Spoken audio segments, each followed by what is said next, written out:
আসসালামু আলাইকুম। এ যেন এক নতুন বাংলাদেশ। ৫ই আগস্ট ২০২৪ স্বৈরশাসক মুক্ত হওয়ার পরে আমাদের সোনার বাংলা সেজেছে নতুন রঙে, নতুন ঢঙে। আমরা দেখেছি এই নতুন বাংলাদেশ বিনির্মাণে সবথেকে অবদান হচ্ছে ছাত্রদের, সাথে, সাথে সাধারণ জনগণের। যারা ৫ই আগস্ট স্বৈরশাসক মুক্ত করার পরেও থেমে থাকেনি। নেমেছেন রাজপথে। তারা অবদান রেখেই চলছেন নানান সেক্টরে। তার মধ্যে উল্লেখযোগ্য দ্রব্যমূল্যের ঊর্ধ্বগতি নিয়ন্ত্রণ আর সবথেকে বেশি উল্লেখযোগ্য হচ্ছে ট্রাফিক নিয়ন্ত্রণে। হ্যাঁ, তারা দেখিয়ে দিয়েছেন কিভাবে সুন্দর সিস্টেমে ট্রাফিক কন্ট্রোল করা যায়, যা আমাদের জন্য এক নতুন আলোর পথ দেখাচ্ছেন। শিখিয়ে যাচ্ছেন আমাদের ভবিষ্যতে যারা এই ট্রাফিক কন্ট্রোলের দায়িত্বে থাকবে তাদেরকে যে কি করে লেন নিয়ন্ত্রণ করতে হয়, কিভাবে সুন্দরভাবে ট্রাফিক কন্ট্রোল করতে হয়। তাদের এই অবদানে সহযোগিতা করে যাচ্ছেন সাধারণ মানুষ। কেউ খাবার দিচ্ছেন, কেউ বা শরবত খাওয়াচ্ছেন, কেউ পাশে দাঁড়াচ্ছেন নানানভাবেই। আর প্রশংসা কুড়াচ্ছেন শুধু বাংলাদেশ নয় বরং আন্তর্জাতিক অঙ্গনেও।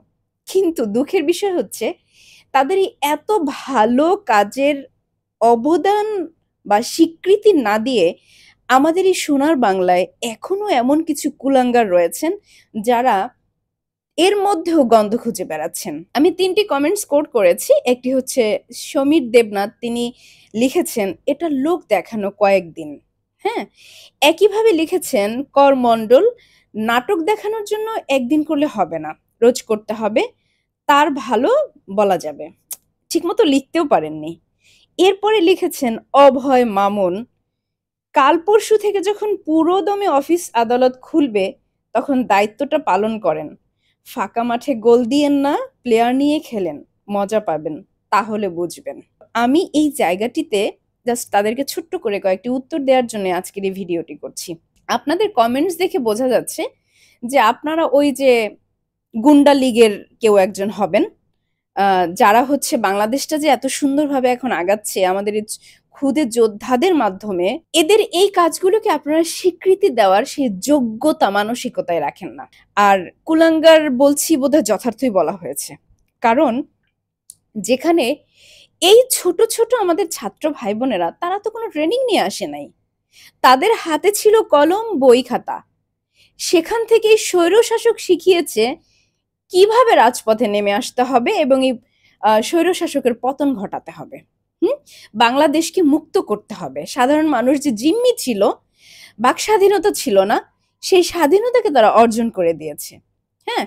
সেখানে তারা উইদাউট ট্রেনিং তারা আজকে যত সুন্দরভাবে এরকম প্রতিটা জায়গায় সংস্কার করে বেড়াচ্ছে, আমাদেরকে চোখে আঙুল দিয়ে দেখাচ্ছে ছোট, ছোট বাচ্চাগুলো যে কিভাবে দেশকে ঢালাও করে সাজানো যায়। যেমন তারা দেয়ালে রং তুলির আঁচড় দিচ্ছে, তেমনিভাবে তারা কিন্তু সব সেক্টরে এই সংস্কারের কাজ করে যাচ্ছে। যিনি লিখেছেন সমীর দেবনাথ, "এটা লোক দেখানো কয়েকদিন।" আপনার কমেন্টস এর ১ম উত্তর দিচ্ছি। আপনার এই যে বিগত যে স্বৈরশাসক তারা যত উন্নয়ন করেছে, মানলাম অনেক কিছু করেছে। কিন্তু মেজরিটি হচ্ছে লোক দেখানোর জন্য। যদি লোক দেখানোর জন্য না হতো, তাহলে এত এই বিলিয়ন, বিলিয়ন কোটি টাকা লোন রেখে যেত না, হ্যাঁ? পালিয়ে যেত না। সো আপনারা লোক দেখানোর জন্য কাজ করেছেন বিগত এতগুলো বছর। তাই আজকে আমাদের এই ক্ষুদে যোদ্ধা নিষ্পাপ বাচ্চাগুলো যা করছে সেটার মধ্যে লোক দেখানোটা খুঁজে পাচ্ছেন। লিখেছেন করমণ্ডল, "আপনি নাটক দেখানোর জন্য একদিন করলে হবে না।" আরে ভাই, নাটকের রচয়িতা, পরিচালক সবকিছু তো আপনারা। কারণ আপনারা তো কম নাটক দেখান নাই বিগত বছরগুলোতে। আপনাদের নাটক দেখতে, দেখতে, দেখতে, দেখতে জাতি আজ ক্লান্ত। আর যে কারণেই কি করেছে যে আপনাদের এই ক্ষমতাচ্যুত করতে তারা বাধ্য হয়েছে। আর আপনারা দেশ ছেড়ে পালাতে বাধ্য হয়েছেন। কারণ আপনাদের পাপের পাল্লাটা এত ভারী হয়ে গিয়েছে যে আপনাদের নাটকের সিরিজগুলো যার শুরু আছে কিন্তু শেষ ছিল না। আর সেটাই শেষ করেছে আমাদের এই ক্ষুদে যোদ্ধারা, এই ছাত্র যোদ্ধারা।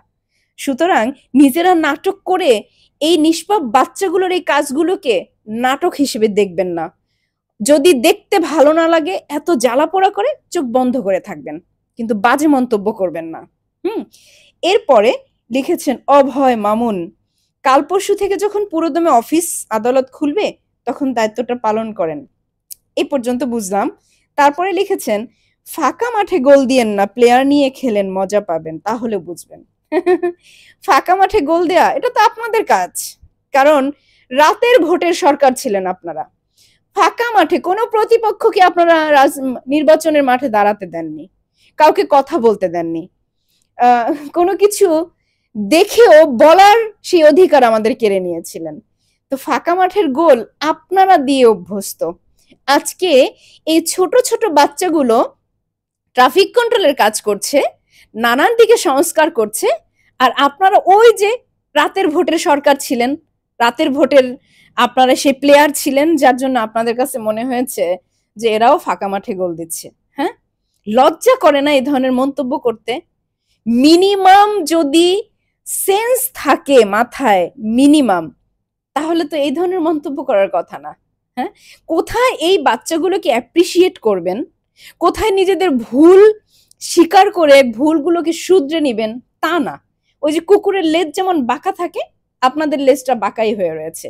এই ধরনের তেরামি, গোড়ামি, একরোখা আর অধ্যত্বপূর্ণ আচরণের জন্যই আজকে আপনাদের এই পরিণতি। আজকে আপনাদের দেশ ছেড়ে পালাতে হয়েছে, আজকে আপনারা মুখ লুকিয়ে বেঁচে আছেন। অনেক কিছু বলতে ইচ্ছা করছে, বিশ্বাস করেন।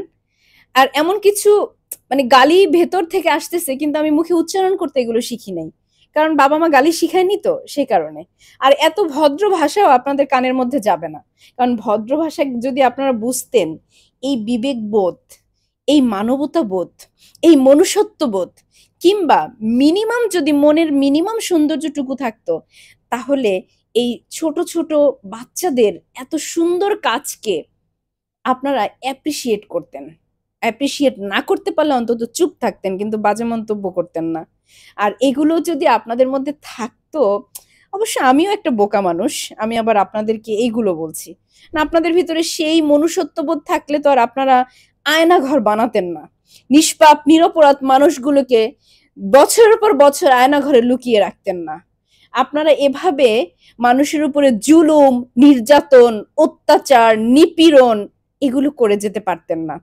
এখন দেখেন কর্মের ফল পাচ্ছেন, কিন্তু তো সময় আছে, এখনো শুধরে যান। এরকম মানসিকতা সম্পন্ন যে অমানুষগুলো আপনারা রয়েছেন, যারা ভালোকে ভালো বলতে আপনাদের কার্পণ্য হয়, আপনাদের জিব্বাটা আটকে যায়, তাদের বলবো এখনো সময় আছে। কারণ ছাত্ররা যেহেতু রাজপথে নামা শিখেই গিয়েছে, ছাত্ররা যেহেতু আন্দোলন করে অন্যায়ের প্রতিবাদ করা শিখেই গিয়েছে, সাধারণ মানুষ যেহেতু আজ কথা বলা শিখেই গিয়েছে, সুতরাং এই ধরনের কথা বলে আর পার পাবেন না। আমাদের এই ছাত্র আন্দোলনে সাধারণ মানুষ বড্ড বেশি উদার, নয়তো এতদিনে আপনাদের যা করা উচিত ছিল, হ্যাঁ, তা কিন্তু করেনি। আন্দোলনের যে জয়, এই বিজয়কে ম্লান করার জন্য আপনারা এখনো যে চক্রান্ত করে যাচ্ছেন, এই চক্রান্ত সফল হবেন না, এটা নিশ্চিত জেনে রাখেন। কারণ ওই যে বললাম যে সাধারণ মানুষ থেকে শুরু করে ছাত্ররা রাজপথে নামা শিখে গিয়েছে, সুতরাং যতবারই আপনারা এভাবে মাথাচাড়া দিয়ে দাঁড়ানোর চেষ্টা করবেন, ততবারই সেই মুন্ডিটাকে একেবারে ভেঙে ফেলে দেওয়া হবে। কারণ এখন আর ভয় নেই, আমরা ভয়কে জয় করতে শিখে গিয়েছি। তো কি ভাবছেন এগুলো করে আরো পার পেয়ে যাবেন? এখনো হুঙ্কার দেন, লজ্জা লাগে না? এরকম মন্তব্য করবেন না। দেশের যা কিছু ভালো হচ্ছে, ভালোটা বলার চেষ্টা করুন, ভালোটাকে স্বীকৃতি দেওয়ার চেষ্টা করুন। আর যদি বেশি জ্বালাও পোড়াও করে ভেতরে, এই ভালো সহ্য করতে না পারেন, তাহলে গর্তে লুকান। বানিয়েছেন তো আয়নাঘর, আয়নাঘরের মধ্যে গিয়ে লুকিয়ে থাকেন। অমানুষ, কুলাঙ্গার, কোথায় ভালো কাজে স্বীকৃতি দিবে তা না, না দিয়ে উল্টো আবার নেগেটিভ মন্তব্য করতে আসে, নির্লজ্জ। আজ এ পর্যন্তই। আল্লাহ হাফেজ, আসসালামু আলাইকুম।